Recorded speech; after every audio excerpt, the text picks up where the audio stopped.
Hello, this is Christian here. In this video, we'll be looking at the for loop in PHP.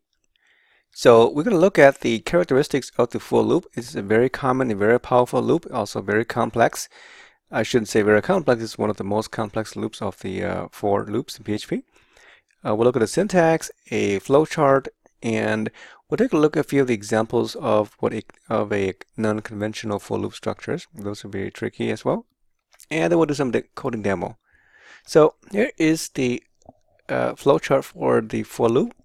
So the for loop is a top control loop as well. That means that the condition is tested at the top of the loop.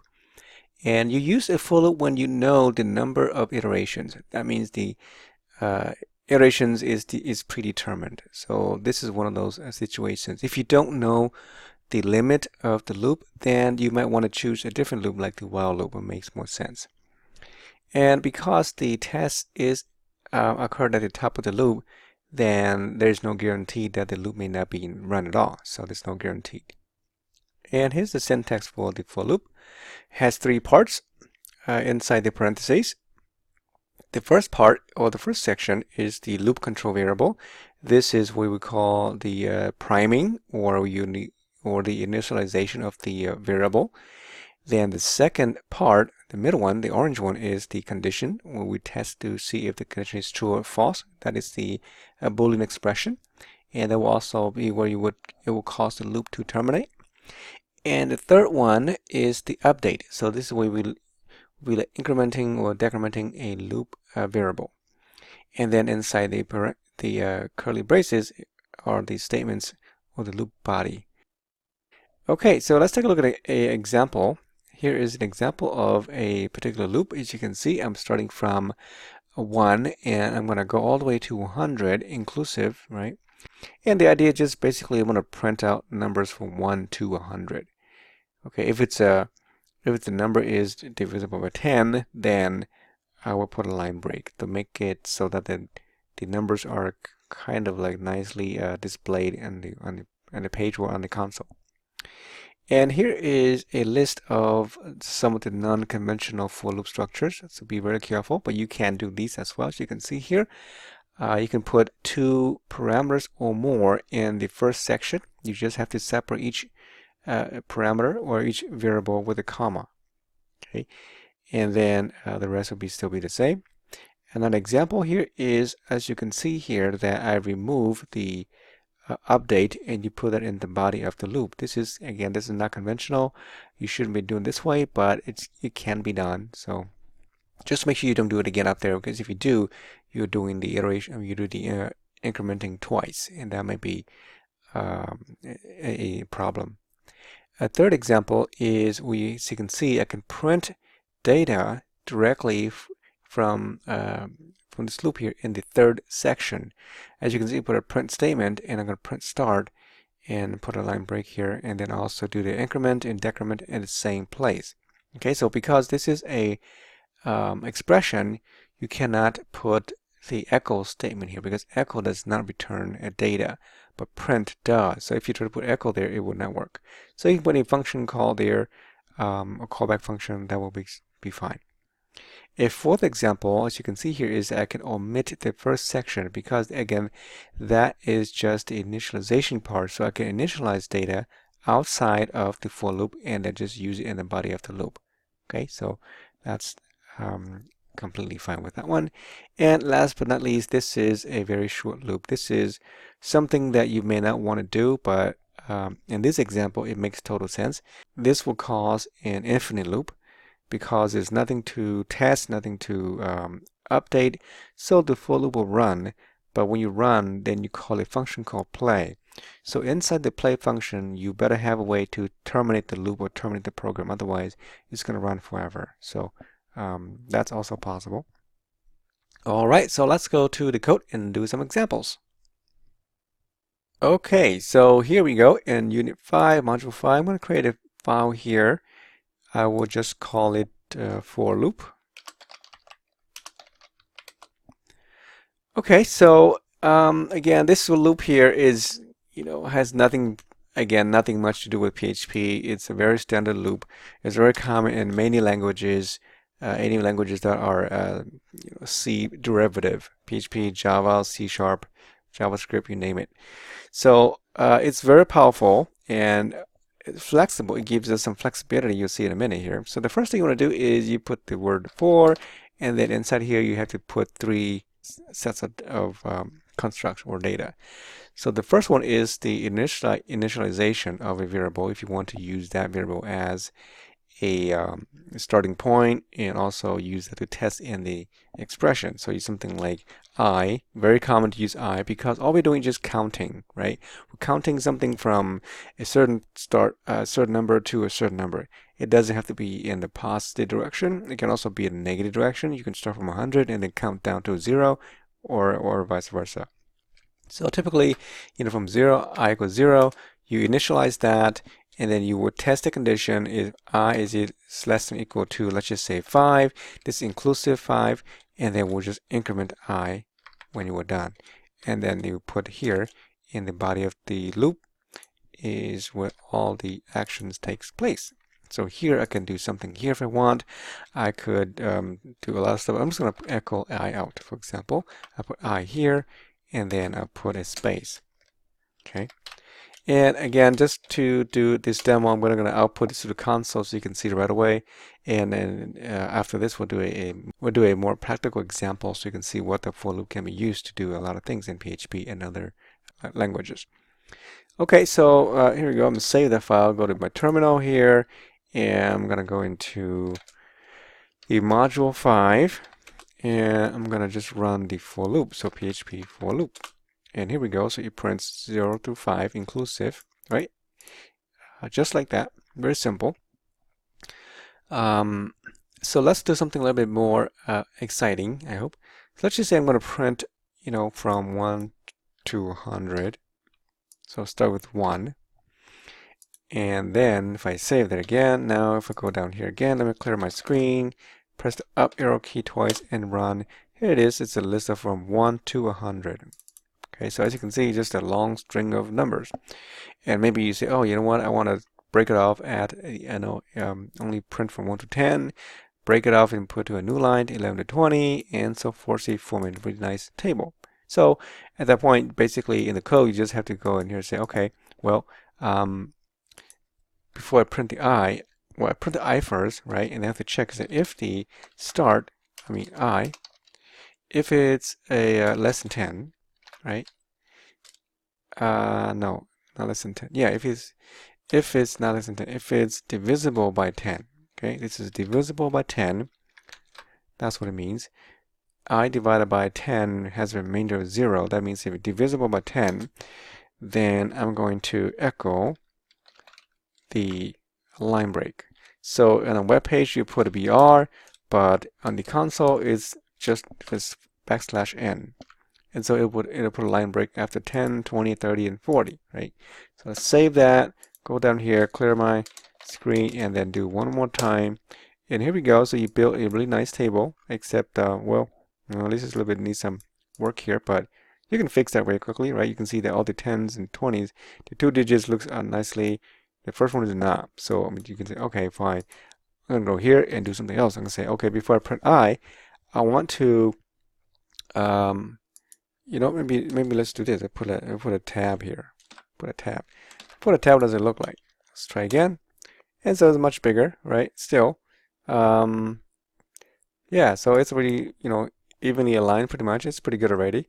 If you want to move the 4 over or the single digits over so it's lined up correctly, you can do that too. And very quickly, I think you just put the space in front of I, right? So you can say, if I is less than 10, if that is the case, then only then, and else the rest.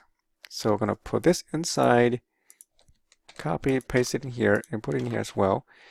If I is less than 10, then I want to put a space in front. Okay, otherwise don't put a space. And if I save that, and then go down here in the console, clear my screen, and up arrow twice, and then here we go. Let's see what it looks like. There we go. Nicely aligned already here. And then if you have 3-digit numbers, well, you deal with that, but at least now it's nicely aligned. Okay, so the for loop is very, very useful in a lot of situations. You'll be using the for loop most of the time because it's it's complex, but it's also very easy to do as well. So here again, we could initialize I in here. I could initialize outside here as well if I want to, and then that is completely fine because I don't have to put it here. It can be empty. Okay. Notice that again, you have to put the semicolon here because you need two semicolons, one here and one here. So if I do this way, it will still work. Let's just say we're going to start from not just put 50 here, for example. Okay, so I do that again, go to my terminal down here and clear my screen and print one more time from 1 to 50 only. So here we go. Okay, so it works fine. And the max here, so I see you can see it's 50 here, right? I could put max outside, say 50. Usually you do that, right? So you don't want to put like numeric literals in here. Try to avoid that if you can. So save that. Let's put 30 here for now, so you can see that it's actually working. Okay, so here we go from 1 to 30. All right. So then I can also put both of these inside here, like that. You just have to make sure you separate each with a comma instead of the semicolon because it can only one semicolon in the first part, second, and that's it. You cannot put a semicolon here either. Okay, only two are allowed. Okay, so you can see here I can put it here, I can max initialize to 30, and then I'll use that here right away. This part only runs once. Okay, it's not going to go back and run again. Again, this is just initializer, so only once, and then you test the condition. If that is true, run the body. After that, update, and then you test the condition, run the body, update until this is no longer true. Then you exit out. All right, so again, I'll put back to 50 again, and we'll see down here, clear my screen, up arrow twice, run, and there it is, 1 to 50. Okay, so I mentioned that this I here can be put inside the for loop here. Just make sure you do at the bottom or down here. If you put at the top, it may cause some side effects because you don't want to update before you print the I. Okay, so if I do that here, you can see. Let's go back to 40, save that, go down here, clear my screen, up arrow, and here we go from 1 to 40. Okay, so just don't put it here and then don't put it here twice. If you do that, you're going to get side effects, unless that's your intention. If you wanted to do only odd numbers, for example, right? Then that's the case. So if I go back and down here, clear my screen, and print, you see they only print odd numbers. Okay, and then that's not true because I have some error because of the formatting issue here, because it's no longer divisible by 10, right? If I do, then it'll be different. Okay, so that is that, and if you want to create an infinite loop, well, if you do that, then that's going to create an infinite loop in which you do not want to do. Okay, if you do that, then it's going to run forever, and I don't want to run because it's going to crash my site. But it will generate an infinite loop, and I is not defined, so it will also crash the page. Okay. All right, so let's do something a little bit more practical here, and I'm going to create a page. So let me just undo this part here. I'll save this for now. Well, before we do that, though, I want to do one more thing about the for loops. You can nest a for loops inside one another. So let me just comment this out. And it's very common, especially if you want to build a table, you usually use a for loop. A nested for loop. Okay, you use the outer loop to build the rows or column, however you want to do it, and then you use one to do the other one, the row or column. So you do something like this. You can say for I equals 0, and then I equals 0. Let's just say I less than, just put 5 in here, I plus plus. Okay, this is the out. Let's see if that's the row for each row, and then for each column, right? Ij, and then j is maybe less than 5 as well, so it's a 5 by 5, j plus plus, and then here you will echo the column, which is, so if you were to build something like a table, then you'll put that here, right? TR, TD, things like that. But so whatever you put here, that means for each I, you're going to print this many times, right? So it's going to be 5 times 5. So you can get like 25 times. You can run this loop 25 times, basically. Okay, so you can do that. And if it's for, and next time when we deal with arrays, you'll see this become very, very handy. For now, it may not be that useful, but when we deal with arrays, it is very, very useful. Okay, so let's do something a little bit more fun. And I'm going to just say that for now and close this. So I'm going to go and create here a new directory. And let's just say we're going to call this like the bar chart. Okay, bar chart application. And maybe something we can do in a project. So I'm just going to call it the bar.php. And then inside here, maybe we'll create like a 3 or 4 bar chart. Maybe let's, like, if you create an app that allows a player to score, like basketball players, right? Like Jeremy Lin, Kobe Bryant, Jordan, and how many points they score per game, you put a bar chart, right? So we can do something like that. So we can say, okay, so well, I'm going to have 3 variables. I'm going to say able here is 11, and then I'm going to put here Lin is equal to, let's just 23.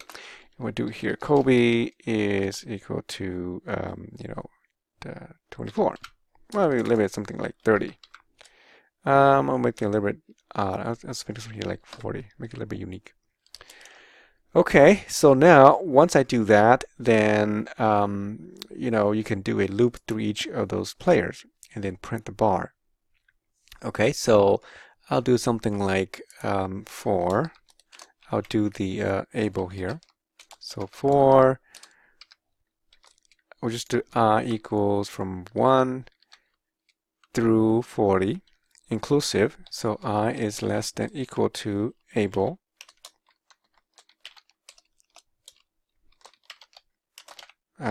So hard, able. Okay, so I'm going to count through each of those. And then in here, I'm going to,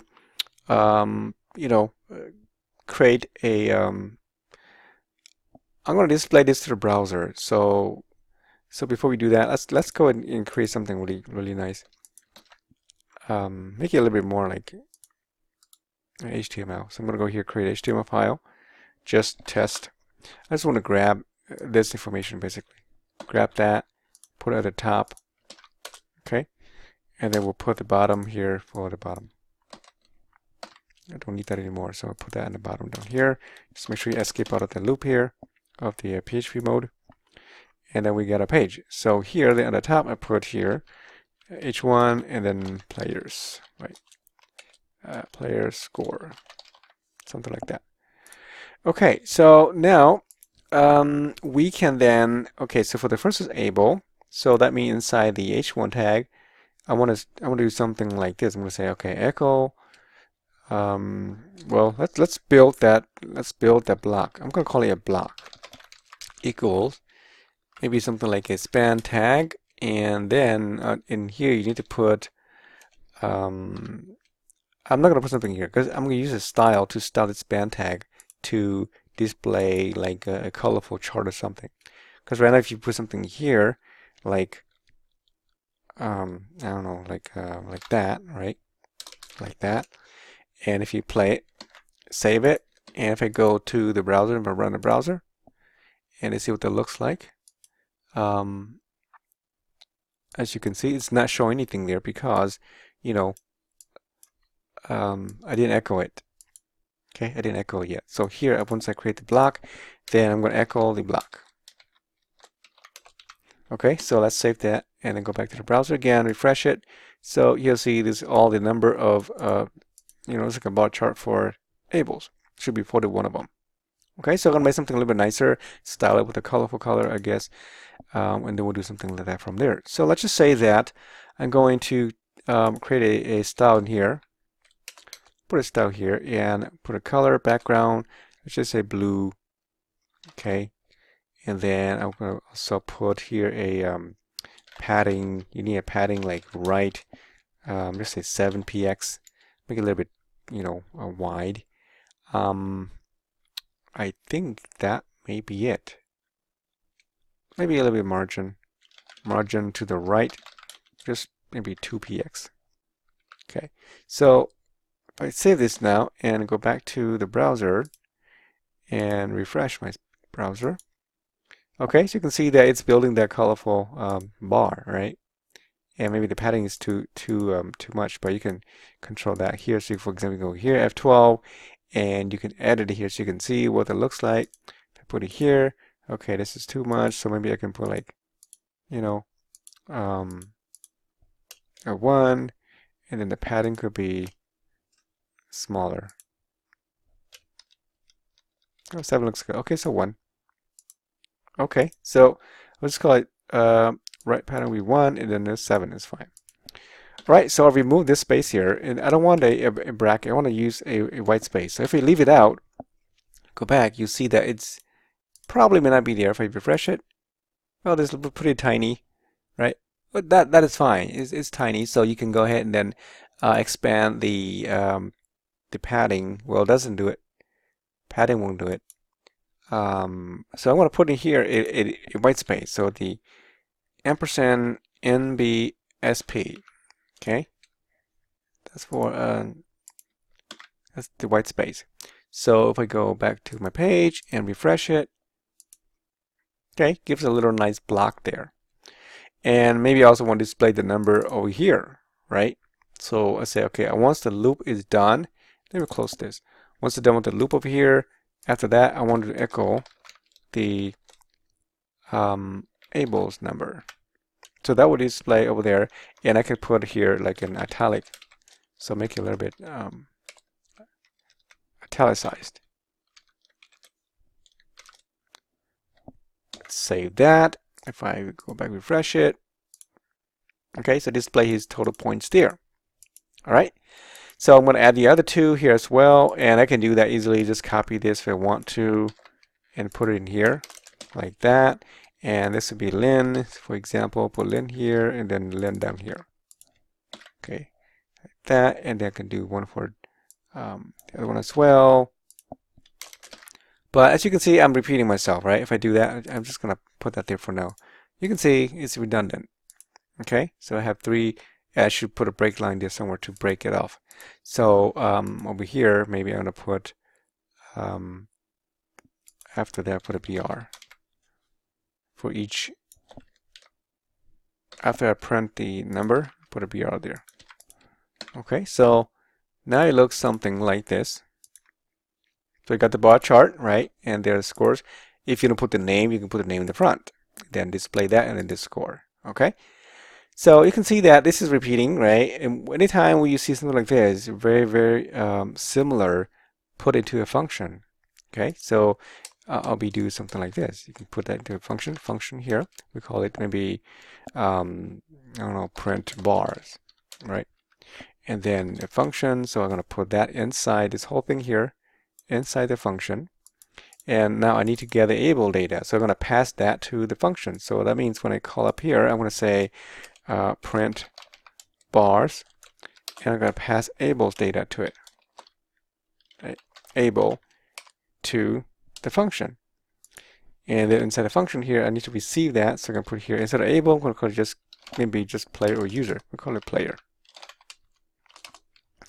So the player, and then this will go into the player part here instead of able, and print the play information, which is the score here, right? That's the actual score. So then I don't need this down here anymore. I can turn this off. Okay, those are just there. So now I get that one. I can just press Control D 2 times and then pass their name to the function and save it and go back to the browser and refresh it. You see that I have my bar chart built, right? And it's nice to have different colors. So, okay, well, you go here and say, okay, fine, I'm going to pass in here. Able will be blue, and then Len will be green, and then Kobe will be orange. Okay, something like that. So here the color inside the style sheet, then I just need to put that in here. No, just color. And I'll pass the color to it function. So put that here. So there we go. So if you put the name in front, you can put over here. You can say, echo, and then, well, let's forget about the name. I don't have the text for that, but let's just save that, and then go back to the browser, and you see that now we have some colorful chart, right? So one of them is unique. So the last part I want to do here is, you can interact with these as well. I only show you PHP and HTML. Okay, don't forget about JavaScript, because that is also part of a web, right? So what if you say, okay, what if I click here and it's going to delete every one of these boxes? Whatever I click, it should remove one of those boxes. How do you do that? Okay, so and that's quite simple. So I'm going to show you to do that. So here in the span, when you create a span and when you create the block, every one of these is generated. So if I go back to the browser, show you again, make it a little bit bigger so you can see.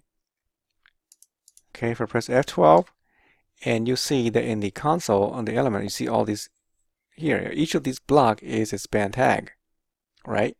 So the idea is to attach an event to each of these blocks. So when I click on it, it removes itself. So it doesn't matter which one. Either one I click on it should remove itself. And then once I remove it, maybe I also want to update the number here as well, right? Live on the browser. Okay, and of course this is not part of PHP, but I just show you that you can have all these code, JavaScript, HTML, and PHP all into the same file, and that's why a language like PHP is so powerful in web development. So in here, when I create the span, I'm going to go and attach a click event. There's a lot of ways to do it. This is just one of the ways. So when I click the span tag, because when I click add a span to the DOM, each span tag is an individual object, right? It's independent. So when I attach an event to it, it knows which one is being attached to. So here, then I'm going to call a function, maybe like remove me, and inside me here, I'm going to pass in ID. Which ID is it? Well, I'm a reference to this. This here refers to this particular span, to itself. Okay. So I'm going to do that first. So inside here somewhere in my code, maybe on the top up here in the head section, or you can put at the bottom. Let's put at the bottom down here just to be safe. Okay, usually you put in the top, but you can put anywhere you want. So down here, you need a script tag, or usually you put it in a external file, but it's just one function, so I'll put it here. And the function is called remove me. So again, function remove me. You can do that, and it takes a parameter. I'll call this element, and then that's one way. This is okay, but it's very common now to do it this way. So instead of saying remove me here, I'm going to do something like this. I'll say let remove me equals function. And you call the anonymous function, you pass the parameter, and then you do that. Okay, this is, and then in ES6, you can remove the function name and then just put arrow function, arrow here. So this is called the arrow function, right? And you see this quite often. So either one was fine. Either one is okay. So since I already have it here, I'll just use the arrow function. So in here then, when I click the, let me remove that one. So when I click on this span tag, I'm going to call this function. I'm going to pass this. It's a reference to this span tag. This is only a reference. So inside here then I will say element.remove. That's it. Right. I removed the element and it should be moved from the DOM. Very simple. If I save that, let's see if this works. I'll put a $sign here. I don't have to put a $sign if take it out so it doesn't confuse with the JavaScript and PHP. But you can use that in PHP and in JavaScript as well. So let's go to the browser and refresh my page here. And now if I click on one of these, as you can see, it's removing itself, right? Any one of these is fully functional now. The only thing is now the numbers on here don't update. Okay, so when I click it, it should shrink the number by 1, right? So let's do that. So when I click the function, I need to track the number in here. Right? So I need to grab the number inside here. Initially, it's going to be 41 for Abel, and then 43 for Len, and then 30 for Kobe.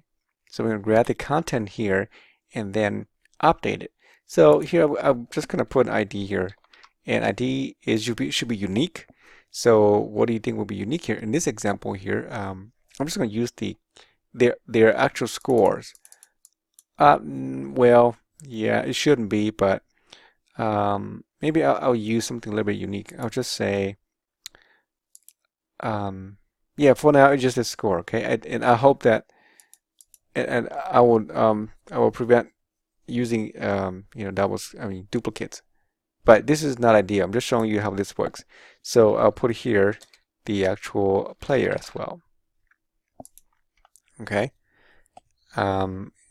Maybe if you so usually you generate some kind of a random number if you want, and that's cool. You can do that too, right? So if you generate a random number and then you do that here, but I'm going to pass this ID here to the function as well, because now it's attached to this player. So if I pass in Abel's number is 41, so ID is 41. I pass it that, and ID is attached to this I here. So now in the function down here, I can do a reference to this player based on this. I call it maybe ID, right? You can just call ID if you want. I'll just call ID. And then down here, I remove that span tag. I need to update the data. So you have to target this I tag, I element. So do something like target is equal to document, get element by ID. What is the ID? It's called ID, right? That is the target. Now I need to read the data from this ID from here. So I'm going to say data is equal to target dot inner text. I'll just get the text out of that. So now I grab whatever the number is. And then finally, I'm going to do a decrement, right? I'm removing one, so I remove one, and then I'm going to add it back to the target. So here will be inner text again equals to the data, the new data. All right, so if I save this now and go back to the browser and refresh my page here, just make sure it works.